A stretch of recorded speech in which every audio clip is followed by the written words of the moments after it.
I just attended a webinar for busy professionals about inflation risk and what you should know about it in order to protect your portfolio and your retirement. The webinar was 30 minutes long, but in this video, I'm giving you the webinar's key takeaways in just a couple of minutes to save you time, give you what you need, and get you on your way. Ready? Let's get into it. What is inflation? Inflation is when the prices of goods and services increase over time, causing your purchasing power to decrease. Let's take an example. A first-class U.S. postage stamp. In 1974, it cost 10 cents.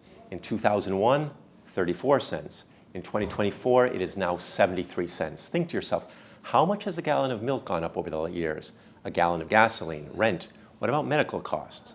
The problem comes if your earned income and/or investments are not growing at least as fast as inflation on an after-tax basis. This is when you lose your purchasing power, what you can buy with a certain amount of money. Most of our viewers are doing well in their careers, with their incomes growing, and so I want to focus today on your investment portfolios. So what's the solution to staying ahead of inflation? Not keeping your money in cash, that's for sure. Let's look at a slide. So in this slide, you can see clearly that stockpiling cash is not the answer due to the effects of inflation. In this example, we see that you start out with $100,000 of cash, and then after 25 years, how much can it actually buy you in terms of purchasing power with assuming a 5% inflation rate or a 3% inflation rate? So with a 3% inflation rate, after 25 years, you see that the $100,000 is really only worth in today's purchasing power $47,761.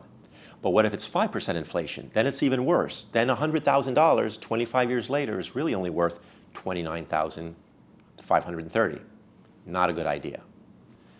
So what is a good solution to avoid the loss of purchasing power over time in your portfolio? One of the main answers is a well-diversified investment portfolio.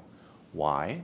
Because a well-diversified portfolio contains different types of investments that can do better than inflation over time. For example, stocks. Let's go to a slide. In this slide, you can see on the bottom half how various asset subclasses have done in environments where inflation is high meaning in this case greater than 4%. You can see that the two that are highlighted or circled are the S&P 500, US-based stocks, and also international stocks. Also commodities and gold, to let you know, can also play a positive role as a hedge against inflation. Another example is bonds. Now, one bond type that is very helpful against inflation is called TIPS, Treasury Inflation Protected Securities. The way TIPS bonds works is that the principal amount is adjusted every 6 months per any increase in the CPI, which is a gauge of inflation. The coupon/interest rate that you bought is then increased as that same percentage of the principal amount. For example, suppose you invest $1,000 in a new 10-year TIPS bond with a 3% coupon rate.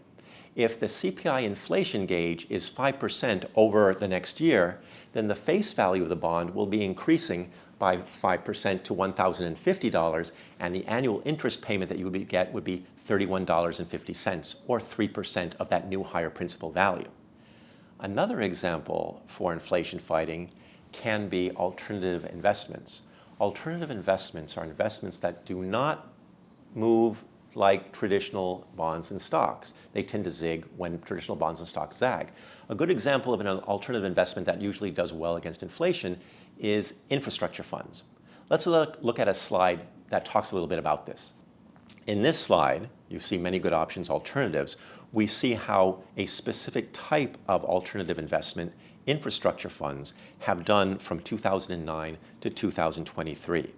You can see that in every single year, there's been a positive rate of return for infrastructure funds in general, because infrastructure funds have returns from two components. One, they have capital appreciation. Just as the value of the funds go up, you'll see the capital appreciation.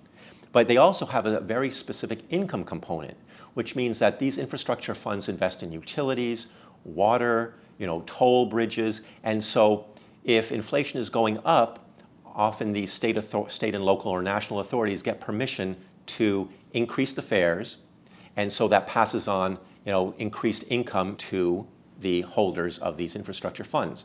So even in difficult periods, you can see that they're being positive, a very nice way to have a hedge against inflation. If things are going up, it's a good chance that your utilities and your toll roads are going up, and of course, that's helping you because you own these funds.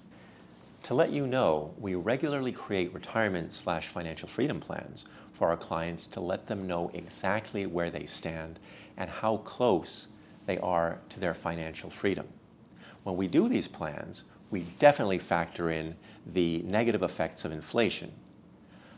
And for example, we assume a long-term average annual inflation rate based on historical data, and then for each year of the Retirement Financial Freedom Plan, that inflation rate varies up or down within the volatility of historical parameters. I hope this video has been helpful. If you have any questions, please put them in the comments section below or reach out to my colleague, Jesse Freeling, whose contact information is in the description of today's video.